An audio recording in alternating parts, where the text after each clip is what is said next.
Use it or lose it.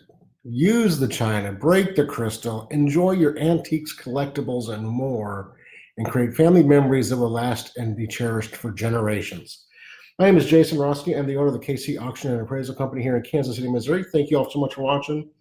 Today we're going to be talking about how do you create memories with your antiques and collectibles, as opposed to your kids not wanting any of them not wanting them ever again.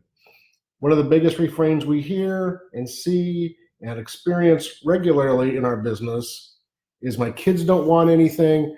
What do I do with all this stuff? How come nobody wants this stuff anymore?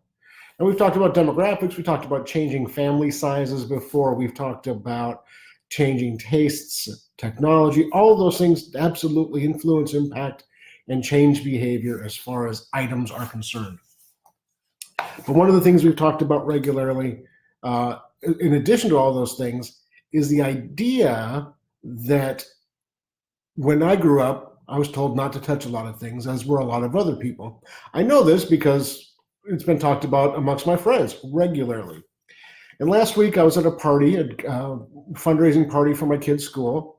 And a guy I've known Ed Dooley for years now. Our boys are the same age, have played baseball together, they're in scouts together, they're in the same grade. They've known each other since they were probably 4 years old.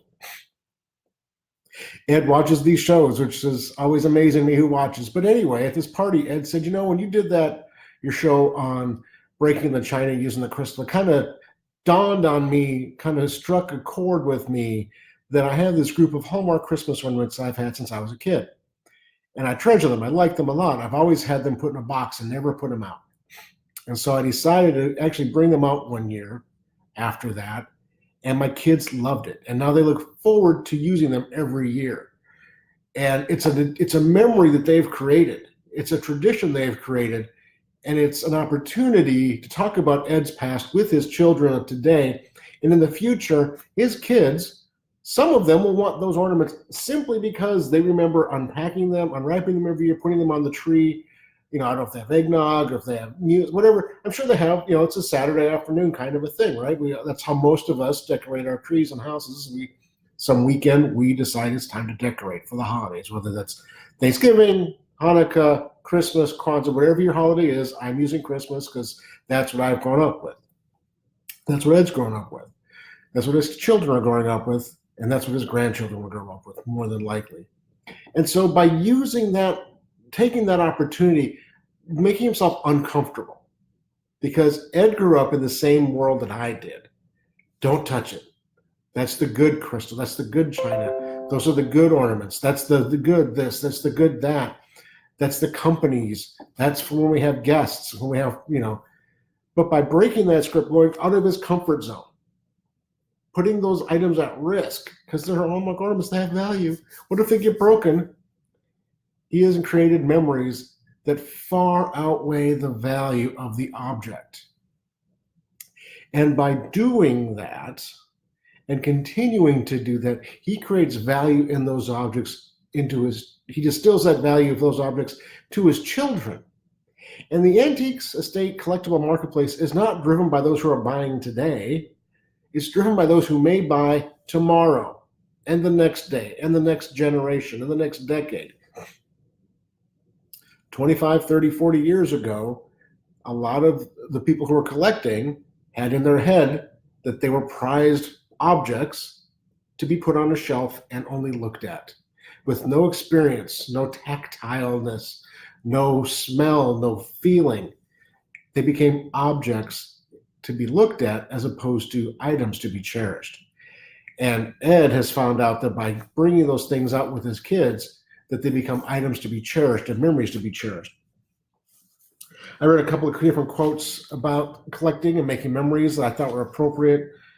There is an irony about trying to make memories, that we will not really know the value of a moment until it becomes a memory.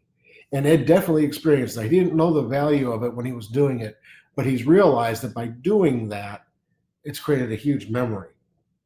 The most memorable periods of our lives are when we break the script.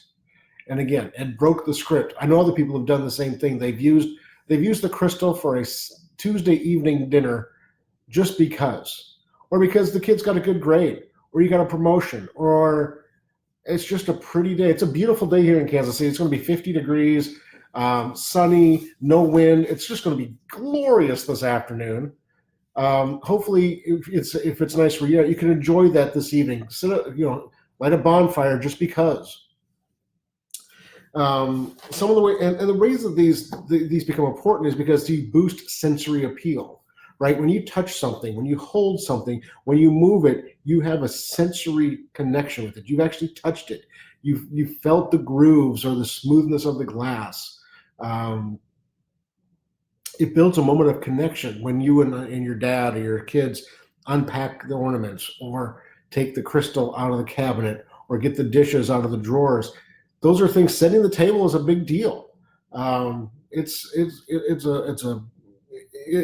very definition, it creates a memory of setting the table. And it include people. Doing these things by yourself is obviously not. It's a lonely thing. But when you include your kids and your friends, it just instills and creates this moment and this idea and this sliver of time that can be cherished and thought of forever. And that is really the true value of antiques and collectibles, is not the object in and of itself. This pen is a pen, even if it was a Mont Blanc or something like that, it's always just a pen. But what you do with that pen or what you do with that vase or that bowl, we all remember the candy dish that Grandma had, right? Went to Grandma's house, there's a candy dish or a nut dish that had, and everybody wanted that dish, not because it was valuable necessarily, because usually that dish wasn't, but it was the dish that held the candy, the Werthers, the caramels, the whatever it was. My grandmother made the best hamburgers in an old cast iron skillet. And if I'd been older when Grandma's estate was distributed, I'd have wanted that cast iron skillet because I can remember the smell. Walking into Grandma's house and she was making hamburgers for him, I can remember the smell and the hearing the splatter on the grill. And she had this really fun little, it wasn't a lid, it was more of a cover to keep the grease from splattering and making a mess. I remember those things vividly. I remember the texture of the towels that she had because they were the old thin 1940s that she'd never gotten rid of because they were fine. They don't make towels of that consistency anymore. I remember those things vividly. And when you do things with your kids just repeatedly and make them part of your life, you can become rote, but when you take things that are special, it becomes a thing that you will always remember and your kids remember, and that will make them say when it's time to distribute items from your estate, when you retire to Florida, or heaven forbid when you pass on, and they're going through the boxes in the closets, the things they've never touched are going to be the last things they want. So if they're important to you, instill that importance to them, not by sequestering them, but by including them in the things that you do on a daily basis. Just my 2 cents this week. Thank you all so much for watching. Appreciate everybody's tuned in. If you have any questions, thoughts, concerns, go ahead and post a comment here. You can always drop us a question, comments directly through direct message here on Facebook. You can send us email at info@kcauctioncompany.com, info at letter K, letter C, auctioncompany, spelled out.com. Give us a phone call at 816-283-3633. Post a message here on Facebook, on YouTube, or any place else, and we'll get back to you as soon as we can. Love doing the show every Friday afternoon, Friday morning here in Kansas City. Like I said, it's a beautiful day. It's supposed to be a nice weekend. We had our first snow the other day, had Halloween last night, a lot of candy hangovers this morning around town and around the country, I'm sure. So thank you all so much for watching. If you have any questions, again, go ahead and post them. We'll get to them sooner rather than later. And if you have questions you'd like to have me talk about on the air here, please let us know. We're always looking for new ideas and thoughts and things that are concerning you about in the marketplace. So thanks for watching. Have a great weekend, and we'll talk to you next Friday.